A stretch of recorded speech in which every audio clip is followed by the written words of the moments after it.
कभी ऐसा हुआ है कि एक्सेल में एक ही फॉर्मूला सैकड़ों लाइनों में बार बार लगाना पड़ रहा हो? सोच के ही बोरियत होती है ना। अच्छा, क्या हो अगर मैं कहूं कि एक ही फॉर्मूले से ये सारा काम चुटकियों में हो सकता है? जी हाँ, आज हम एक ऐसे ही कमाल के फंक्शन की बात करने वाले हैं जो इस सिरदर्द को हमेशा के लिए खत्म कर सकता है। तो देखिए आज हम क्या क्या करने वाले हैं। सबसे पहले हम उस जानी पहचानी समस्या की बात करेंगे जिससे हर एक्सेल यूजर परेशान है।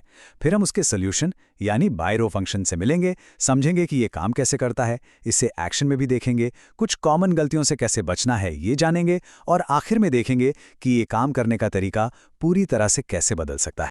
तो चलिए शुरू करते हैं अपने पहले टॉपिक से।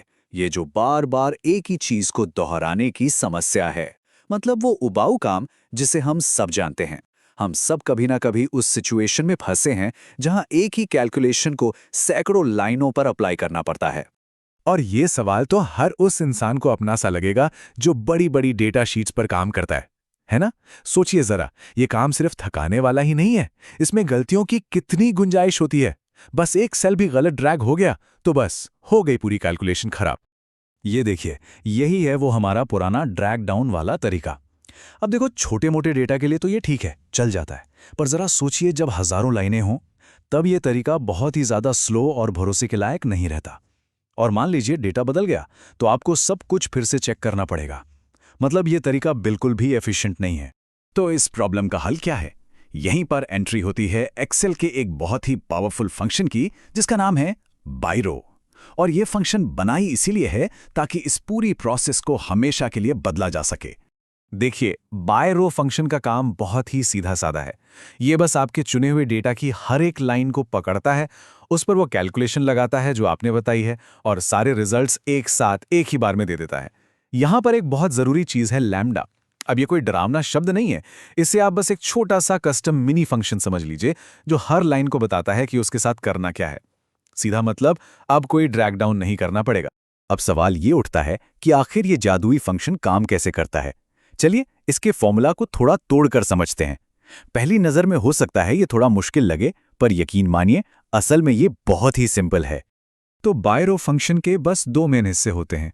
पहला है एरे, यानी वो डेटा की रेंज जिस पर आपको काम करना है, और दूसरा है लैम्डा, यानी वो कैलकुलेशन जो आप हर लाइन पर करना चाहते हैं। लैम्डा को आप ऐसे समझ सकते हैं कि ये बाय रो को दिया गया एक इंस्ट्रक्शन है, जैसे भाई इस लाइन के नंबरों को जोड़ दो या इस लाइन का एवरेज निकाल दो। तो सबसे जरूरी बात क्या हुई? अरे है आपका डेटा, और लैम्डा सिर्फ एक इंस्ट्रक्शन है जो बाय रो को बताता है कि हर लाइन के साथ करना क्या है, चाहे जोड़ना हो, सबसे बड़ा नंबर ढूंढना हो या कोई और कैलकुलेशन करनी हो। इसे कोई कॉम्प्लेक्स कोड समझने की गलती मत कीजिएगा, ये तो बस एक वन टाइम कमांड है जो हर लाइन पर अप्लाई हो जाता है। ठीक है, थ्योरी तो बहुत हो गई, अब इसे असल में काम करते हुए देखते हैं। हम दो बहुत ही सिंपल एग्जाम्पल से समझेंगे कि ये फंक्शन रियल डेटा पर आखिर परफॉर्म कैसे करता है। तो ये रहा हमारा पहला डेटा सेट। हमारा गोल बहुत सिंपल है, हमें हर लाइन में जो सबसे बड़ी वैल्यू है वो ढूंढनी है। अब जरा इस फॉर्मूले पर गौर कीजिए, सिर्फ एक फॉर्मूला, ये एक्सेल को सीधे सीधे बता रहा है A1 से C2 तक की रेंज पकड़ो और हर एक लाइन के लिए मैक्स फंक्शन का इस्तेमाल करो और सबसे बड़ी वैल्यू ढूंढ निकालो। बस एक इंस्ट्रक्शन में सारा काम खत्म। और ये देखिए रिजल्ट कितना शानदार है ना? बिना किसी ड्रैगिंग के मैक्सिमम वैल्यूज का एक डायनेमिक एरे एक ही बार में तैयार हो गया। और सबसे अच्छी बात, अगर ओरिजिनल डेटा बदलेगा तो ये रिजल्ट भी अपने आप अपडेट हो जाएगा। यही तो है इस फंक्शन की असली पावर। चलिए फटाफट एक और एग्जाम्पल देखते हैं। इस बार हमारा गोल है हर लाइन के लिए वैल्यूज के स्क्वायर्स का टोटल निकालना। ये फॉर्मूला भी बिल्कुल पहले जैसा ही है, बस इस बार हम बाय रो को इंस्ट्रक्शन दे रहे हैं कि वो हर लाइन पर सम एसक्यू यानी सम ऑफ स्क्वायर्स वाला फंक्शन अप्लाई करे। लॉजिक सेम है, बस कैलकुलेशन अलग है। और एक बार फिर फंक्शन ने फौरन सारे रिजल्ट्स एक नए कॉलम में डाल दिए। ये हमारे पुराने ड्रैग डाउन वाले तरीके से कहीं ज्यादा स्मार्ट और एफिशिएंट सॉल्यूशन है। अब देखिए, कितने भी पावरफुल फंक्शन क्यों ना हो, कभी कभी प्रॉब्लम आ ही जाती है। तो चलिए दो सबसे कॉमन गलतियों पर नजर डालते हैं जो BYO इस्तेमाल करते वक्त हो सकती हैं। इन दोनों के बीच का फर्क समझना बहुत जरूरी है। हैश वैल्यू एरर, ये ज्यादातर तब आता है जब आपके लैम्डा के सेटअप में ही कोई गड़बड़ हो। जैसे मान लीजिए आपने फॉर्मूला ही गलत टाइप कर दिया, और दूसरी तरफ हैश कैल्क एरर का मतलब है कि या तो लैम्डा फंक्शन है ही नहीं, या फिर वो कैलकुलेशन तो कर रहा है पर कोई खाली रिजल्ट दे रहा है। तो चलिए अब बात करते हैं कि आखिर ये फंक्शन इतना बड़ा गेम चेंजर क्यों है। इसे अपनाने से असल में क्या-क्या फायदे होते हैं।